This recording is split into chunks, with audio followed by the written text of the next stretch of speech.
Hi hello friends, welcome to all. இந்த செக்ஷனோட cutting video நீங்கள் பார்க்கல அப்படின்னா நான் லிங்க் வந்து டிஸ்கிரிப்ஷனில் கொடுத்துருக்கேன். போய் செக் பண்ணி பார்த்துட்டு அதுக்கப்புறமா நீங்கள் ஸ்டிச்சிங் வீடியோக்குள்ளே வாங்க. அப்போ தான் உங்களுக்கு கிளியராக புரியும். ஃபஸ்ட்டு எடுத்தோடனே ஸ்லீவில் தான் நிறைய ப்ராசஸ் இருக்குது. அதனால் ஸ்லீவ் எப்படி நம்ம ஸ்டிச் பண்ணுறது அப்படின்ட்டு ஸ்டெப் பை ஸ்டெப்பாக பார்த்துட்டு அதுக்கப்புறமா டாப் பார்ட் வந்து பார்க்கலாம். ஸ்லீவ் ப்ராப்பராக நம்ம வெட்டி வச்சுருந்தோம். அதில் நான் என்ன பண்ணிக்கிட்டேன் அப்படின்னா லைனிங் கிளாத் கொடுத்து ஸ்டிச் பண்ணிட்டேன். ஏன் அப்படின்னா நம்ம இந்த மாதிரி பேட்ச் ஒர்க் பண்ணுறப்ப நெட் கிளாத்தாக இருந்தால் விசிபிளாக தெரியும். ஸோ விசிபிளாக தெரியக்கூடாது அப்படின்னா லைனிங் கிளாத் எடுத்து ஸ்டிச் பண்ணி வச்சுக்கோங்க. அது மாதிரி தான் நான் வச்சுருக்கேன். அடுத்ததாக ஒரு ட்ரையாங்கிள் பீஸ் மாதிரி எடுத்துக்கணும். இந்த ட்ரையாங்கிள் பீஸ் எதுக்கு அப்படின்னா உங்கள் ஸ்லீவ் ஹைட்டு எவ்வளவோ அது வரைக்குமே அந்த ட்ரையாங்கிள் பீஸ் வந்து இருக்கணும். புரியுதா? அந்த ஸ்லீவோட ஸ்டார்டிங் பாயிண்ட் எங்கே இப்போ 14 இன்ச்சுனா அந்த 14 இன்ச்சுக்குமே நீங்கள் என்ன பண்ணணும், ட்ரையாங்கிள் ஷேப் வந்து வரையணும். கொஞ்சம் எக்ஸஸாக இருந்தாலும் பிரச்சனை இல்லை. அதாவது கீழே அந்த உங்களோட ஸ்டார்டிங் பாயிண்ட் இல்லை, எண்டிங் பாயிண்டில் உங்களுக்கு எக்ஸஸாக இருந்தாலும் பிரச்சனை கிடையாது. ஆனால் உங்களோட ஸ்லீவ் ஹைட் எவ்வளவோ அந்த அளவுக்கு நீங்கள் அந்த ட்ரையாங்கிள் ஷேப்பை எடுத்துக்கோங்க. எடுத்துகிட்டு கேன்வாஷ் வச்சு அயன் பண்ணிவிட்டு சைடில் எக்ஸஸ் கிளாத்தெல்லாம் இருக்கும்ல அதெல்லாம் நீங்கள் ஃபோல்டு பண்ணி ஸ்டிச் பண்ணிடுங்க. இது ஒரு கன்சீல் ஃபினிஷிங்காக இருக்கும்.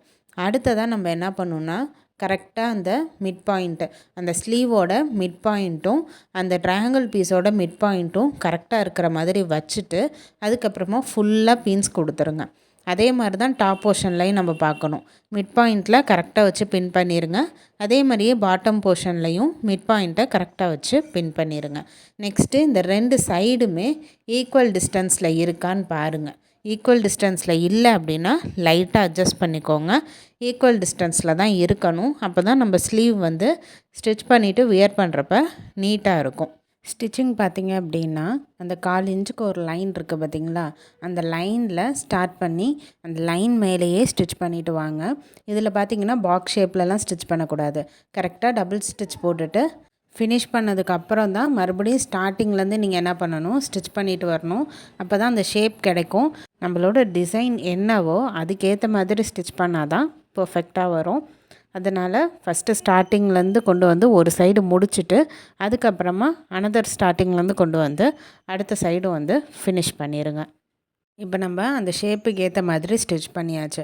அடுத்ததாக அந்த இடத்த வந்து கட் பண்ணணும் இல்லையா, கரெக்டாக நீங்கள் என்ன பண்ணுங்கள், அந்த 1/4 இன்ச்சு கேப் இருக்குல்ல அதில் ஏற்ற மாதிரி, அதாவது உங்களுக்கு எவ்வளோ தேவை அந்த ஸ்மால் கட் பண்ணுவோம்ல அந்த ஸ்மால் கட்டுக்கு ஒரு 1/4 இன்ச்சு நீங்கள் டிஸ்டன்ஸ் விட்டால் போதும். ஓகேவா? அதுக்கேற்ற மாதிரி அந்த சென்டர் ஏரியாவை வந்து கட் பண்ணி எடுத்துருங்க.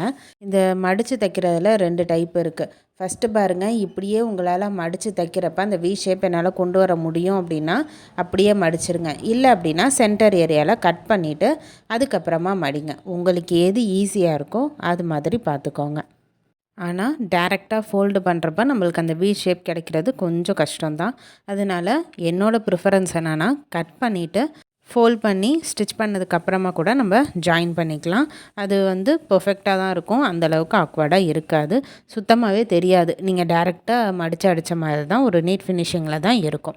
ஸோ இப்போ நீங்கள் என்ன பண்ணுங்கள், கரெக்டாக ஃபோல்டு பண்ணிவிட்டு அதாவது ராங் சைடு அந்த பேலன்ஸை டேர்ன் பண்ணிவிட்டு ஒரு படிமான தையல் நம்ம போடுவோம் இல்லையா, அந்த படிமான தையலை போட்டு ஃபினிஷ் பண்ணிக்கலாம்.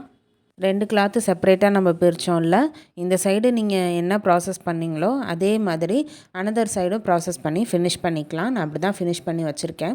அடுத்ததாக அந்த வி ஷேப் இருக்குல்ல, இந்த மாதிரி அலைன் பண்ணுங்கள். அலைன் பண்ணிவிட்டு மேலே சின்னதாக ஒரு 2 தையல் 3 தையல் வந்து போட்டுக்கோங்க. ஏன் அப்படின்னா நம்ம அந்த ஷேப்பு கொண்டு வரணும். நம்மளோட ஷேப்பு என்னது, வி ஷேப் தான். ஸோ அதை கொண்டு வரணும். சென்டரில் கட் பண்ணி தானே நம்ம ஸ்டிச் பண்ணோம். ஸோ அதை அகைன் ஜாயின் பண்ணோம்ல, அதனால 2 ஸ்டிச்சு இல்லைனா 3 ஸ்டிச்சு ஸ்டிஃப்னஸ்க்காக போட்டு எடுத்துட்டிங்க அப்படின்னா உங்களுக்கு அந்த ஃபைனல் லுக்கை மட்டும் பாருங்கள். எந்த விதமான பிசுறும் இருக்காது. உங்களுக்கு அந்த ஃபினிஷிங் வந்து ரொம்ப நீட்டாகவே கிடைக்கும். அங்கே பாருங்கள், நம்ம ஜாயின் பண்ண மாதிரியே தெரியாது. ஸோ இப்போ அடுத்த ஸ்டெப்புக்குள்ளே போய்க்கலாம். சென்டரில் நம்ம இந்த மாதிரி கிளாத் அட்டாச் பண்ணோம் இல்லையா, அதனால் கிளாத்தை வந்து வச்சுட்டு அதுக்கு மேலே ஸ்லீவை வந்து ப்ளேஸ் பண்ணுங்கள். ப்ளேஸ் பண்ணிட்டு ஃபஸ்ட்டு பின்ஸ் குத்திக்கலாம். பின்ஸ் குத்திட்டு நான் இதே மாதிரி இன்னொரு சைடு ஸ்லீவ் இருக்கும்ல அதை நான் ஸ்டிச் பண்ணி வச்சுட்டேன். ஏன் அப்படின்னா ஒரு சைடு ஸ்லீவ் வந்து நம்ம எப்படி வேணாலும் தைச்சிக்கலாம்.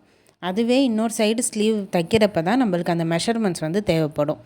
ஏன்னா அந்த சைடு ஸ்லீவும் இந்த சைடு ஸ்லீவும் ஒன்றா ஈக்குவலாக இருக்கணும் இல்லையா, அதனால் தச்சு வச்ச ஸ்லீவை நம்ம இப்போ தைக்காத ஸ்லீவ் மேலே அளவு மாதிரி வச்சு என்ன பண்ணிக்கலாம் அப்படின்னா மார்ஜின் வந்து பண்ணிக்கலாம். அதாவது அந்த ஸ்லீவ் எவ்வளோ ஹைட்டு இருக்குது அப்படின்றத பார்த்த மாதிரி நம்ம மார்க் பண்ணிவிட்டு அதுக்கப்புறமா இந்த பார்டரை நம்ம கொண்டு வந்து வச்சுட்டு பின் குத்திக்கலாம்.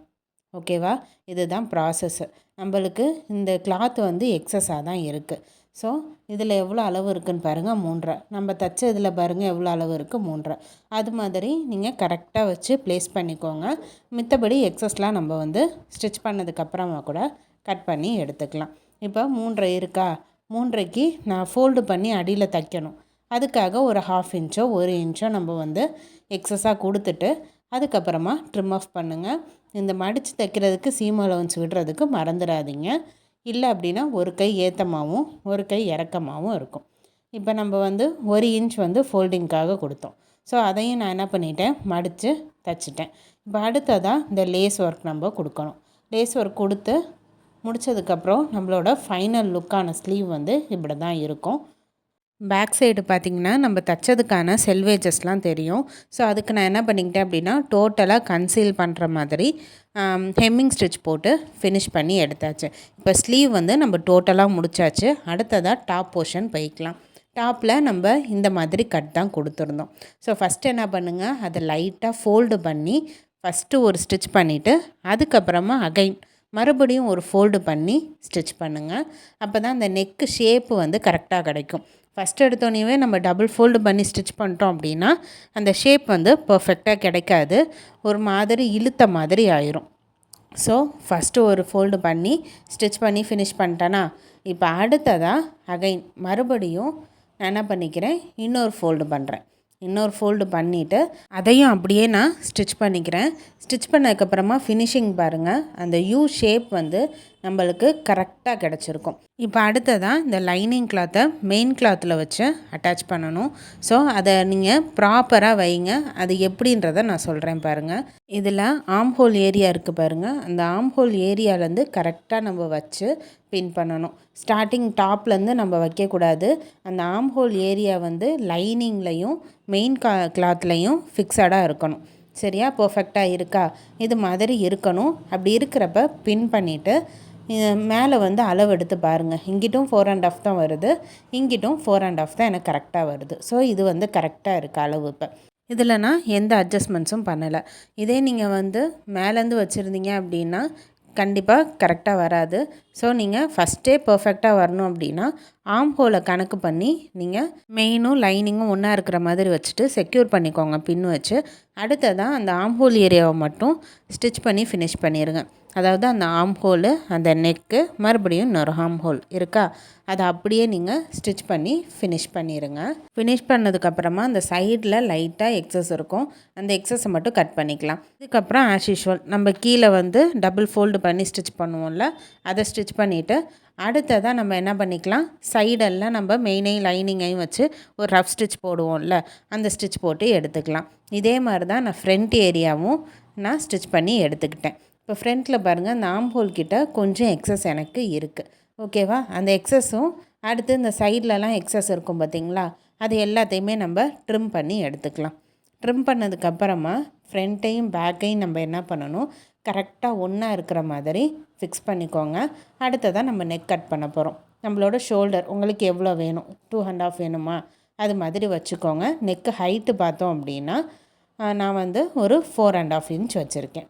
ஓகேவா, அந்த 4.5 இன்ச்சுக்கு நான் என்ன பண்ணிக்கிறேன்னா ஒரு பாக்ஸ் வந்து போட்டுக்கிறேன். பாக்ஸ் போட்டுட்டு இப்போ நெக் ஷேப் வந்து யூ மாதிரி தான், யூ நெக் தானே நம்ம வரைய போகிறோம். போட் நெக்னாலே யூ நெக் தானே. ஸோ நான் அது போட் நெக்காக நான் கன்சிடர் பண்ணல, யூ நெக்காக தான் நான் வரைகிறேன். ஸோ அந்த ஆம் ஹோல் ஸ்கேல் இருக்குல்ல, அதை வச்சு நான் என்ன பண்ணிக்கிறேன், யூ போட்டு நான் இப்போ கட் பண்ணி எடுத்துட்டேன். இப்போ நெக் ஏரியாவும் ஃபினிஷ் பண்ணியாச்சா. அடுத்ததாக நம்ம என்ன பண்ணணும், ஷோல்ட்ரு வந்து ஸ்டிச் பண்ணிக்கணும். இதில் வந்து நம்ம வந்து ஃபோல்டு பண்ணியோ எதுவுமே பண்ணக்கூடாது, ஏன்னா நெட்டுன்றனால விசிபிளாக தெரியும். ஸோ ஃபஸ்ட்டு நீங்கள் என்ன பண்ணிக்கோங்க, ஷோல்டரை வந்து ஸ்டிச் பண்ணி எடுத்துக்கோங்க. டபுள் சைடு ஷோல்டரும் ஸ்டிச் பண்ணிக்கோங்க. ஸ்டிச் பண்ணுறப்ப 2 கிளாத்தும் கரெக்டாக இருக்கா அப்படின்றதையும் பார்த்துக்கோங்க.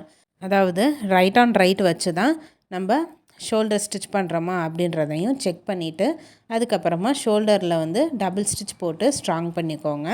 அடுத்ததாக இந்த நெக் ஏரியாவில் வந்து கிராஸ் பீஸ் வச்சு தான் நம்ம அட்டாச் பண்ணணும். சரியா? அந்த கிராஸ் பீஸை வச்சு அட்டாச் பண்ணுறப்ப தான் நம்ம ஃபினிஷிங் வந்து நீட்டாக இருக்கும். நம்ம கேன்வாஷ் வச்சு ஸ்டிச் பண்ணோனால நல்லா இருக்காது. ஸோ நம்ம என்ன பண்ணிக்கலாம், கிராஸ் பீஸ் வச்சே ஸ்டிச் பண்ணிக்கோங்க. பீஸ் எங்கேருந்து ஸ்டார்ட் பண்ணோம் அப்படின்னா, அந்த ஷோல்டர் ஜாயின் பண்ணியிருக்கீங்கல்ல, அங்கேருந்து தான் ஸ்டார்ட் பண்ணோம். ஃபஸ்ட்டு அந்த ராயேஜஸ் தெரியாமல் ஒரு ஃபோல்டு பண்ணிவிட்டு அதுக்கப்புறமா அகைன் இன்னொரு ஃபோல்டு நம்ம பண்ணுவோம்ல, அது மாதிரி பண்ணிவிட்டு நம்ம என்ன பண்ணிக்கலாம், ஃபுல்லாக கிராஸ் பீஸ் ஃபுல்லாக நெக்கு ஃபுல்லாக ஃப்ரண்ட்டும் பேக்கும் ஃபுல்லாக ஸ்டிச் பண்ணி ஃபினிஷ் பண்ணிக்கலாம். எண்டிங்லையும் நம்ம என்ன பண்ணணும், அதே மாதிரியே ஃபோல்டு பண்ணி ஸ்டிச் பண்ணால் தான் நம்மளுக்கு நீட் ஃபினிஷிங் வந்து கிடைக்கும். ஸோ நம்ம ஃபினிஷ் பண்ணி எடுத்துக்கலாம். இப்போ நம்ம நெக் ஏரியாவில் கிராஸ் பீஸ் வச்சு ஸ்டிச் பண்ணியிருக்கோம். இப்போ அடுத்ததாக மறுபடியும் இன்னொரு ஃபோல்டு பண்ணி நம்ம ஸ்டிச் பண்ணணும். நீங்கள் இதில் வந்து ஹெம்மிங் கொடுக்குறனாலும் கொடுத்துக்கலாம், ஆனால் ஹெம்மிங் நம்ம கொடுக்க வேணாம். சரியா? ஹெம்மிங் கொடுக்காமல் அதை நீங்கள் மறுபடியும் ஃபோல்டு பண்ணி ஃபுல்லாகவே நெக்கு ஃபுல்லாகவே நம்ம என்ன பண்ணிக்கலாம், ஸ்டிச் பண்ணி ஃபினிஷ் பண்ணிக்கலாம். அடுத்ததாக பார்த்திங்கன்னா ஷோல்டரில் அந்த ரா எட்ஜஸ் வந்து தெரியும் கண்டிப்பாக. அதனால் அதையுமே ஒரு சிங்கிள் ஃபோல்டு பண்ணிவிட்டு அதை வந்து ஸ்டிச் பண்ணிட்டோம் அப்படின்னா ஷோல்டர் எங்கே ஜாயின் பண்ணியிருக்கோம் அப்படின்றது தெரியாது. ஸோ அந்த ப்ராசஸை நம்ம ஃபினிஷ் பண்ணிக்கலாம் 2 சைடுமே. இப்போ நம்ம ஃபைனலாக என்ன பண்ண போகிறோம், ஸ்லீவ் வந்து அட்டாச் பண்ண போகிறோம். ஸ்லீவ் அட்டாச் பண்ணுறதுக்கு ஸ்லீவில் வந்து 1/2 இன்ச் நம்ம வந்து சீம் அலவன்ஸ் கொடுத்துருப்போம். அந்த 1/2 இன்ச்சுக்கு நம்ம என்ன பண்ணிக்கலாம், ஃபஸ்ட்டு ஒரு மார்க்கிங் பண்ணிக்கலாம். அடுத்ததாக ஸ்லீவோட சென்டர் பாயிண்ட்டும் அந்த ஷோல்டரோட சென்டரும் கரெக்டாக இருக்கிற மாதிரி வச்சுக்கோங்க. நீங்கள் ஒரு வாட்டிக்கு 4 வாட்டி கூட செக் பண்ணிக்கோங்க. அந்த மாதிரி கரெக்டாக வச்சுட்டு அந்த 1/2 இன்ச்சுக்கு நான் லைன் போட்டிருக்கேன் பாருங்கள், மார்க் பண்ணியிருக்கேன் இல்லையா, அந்த மார்க்கிங் மேலேயே ஸ்டிச் பண்ணுங்கள். ஏன்னா நெட் கிளாத்து அப்படின்றதுனால கண்டிப்பாக உங்களுக்கு ஃபஸ்ட் ஒன்று இழுத்துரும், இல்லை அப்படின்னா அலைன்மெண்ட் வந்து மாறும். அதாவது 1/2 இன்ச்சுக்கு பதிலாக நம்ம 3/4 இன்ச்சும் தைச்சிருவோம், இல்லை 1 இன்ச்சு கூட தைப்போம். சரியா? இல்லைனா அதை விட கம்மியாக 1/4 இன்ச்சுக்கு அந்த டேர்னிங் வர இடத்துலலாம் நம்மளுக்கு மாறி மாதிரி அளவு வரும்.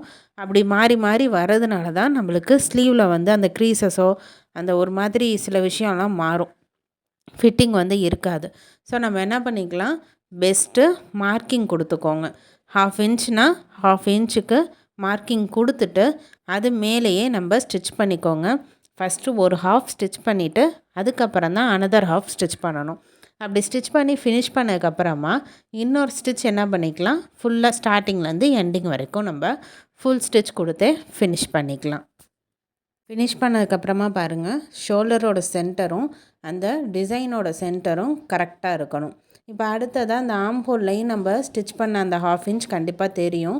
அதுக்காக நம்ம என்ன பண்ணிக்கலாம் அப்படின்னா, அந்த 1/2 இன்ச்சை ஸ்லீவ் பக்கம் பார்த்த மாதிரி அந்த கீழே இருக்குது பார்த்திங்களா, நம்ம ஸ்டிச் பண்ணது 1/2 இன்ச்சு, அதை ஸ்லீவ் பக்கம் பார்த்த மாதிரி வச்சு ஒரு படிமான தையல் ஸ்டிச் பண்ணிட்டோம் அப்படின்னா உங்களுக்கு இந்த சைடு நெக்கு ஏரியாவில் வந்து நம்ம அந்த ரா எட்ஜஸ் வந்து எதுவுமே தெரியாது, ஒரு கன்சீல் ஃபினிஷிங்காக இருக்கும்.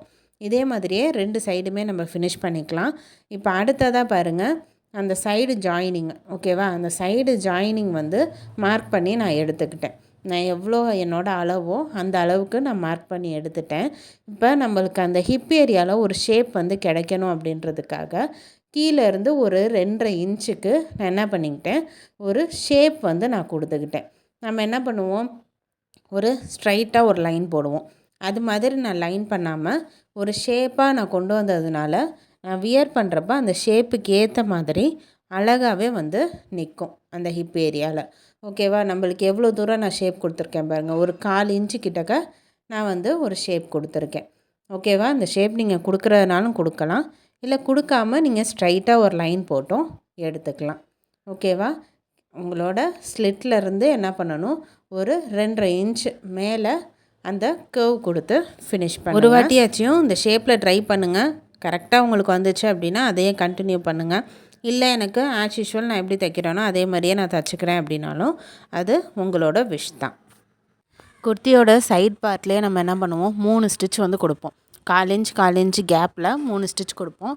அந்த ஸ்டிச் கொடுத்து ஃபினிஷ் பண்ணிடுங்க. நெக்ஸ்ட்டு சைடு ஓப்பனுக்கு 1 இன்ச் நம்ம சீம் அலவன்ஸ் கொடுத்துருந்தோம். அந்த 1 இன்ச்சில் 1/2 இன்ச் ஃபோல்டு பண்ணி நம்ம சைடு ஸ்லிட் ஸ்டிச் பண்ணி ஃபினிஷ் பண்ணிக்கலாம். இதே தான் அனதர் சைடும், அதாவது இன்னொரு சைடும் இதே ப்ராசஸில் பண்ணி ஃபினிஷ் பண்ணி முடிச்சிருங்க. நம்ம இப்போ என்ன பண்ணிட்டோம், ஓவராலாக விசிபிள் நெட்டட் நெக் குர்த்தி நம்ம ஃபினிஷ் பண்ணி முடிச்சாச்சு. அதோட ஃபைனல் லுக் பார்த்துடலாமா?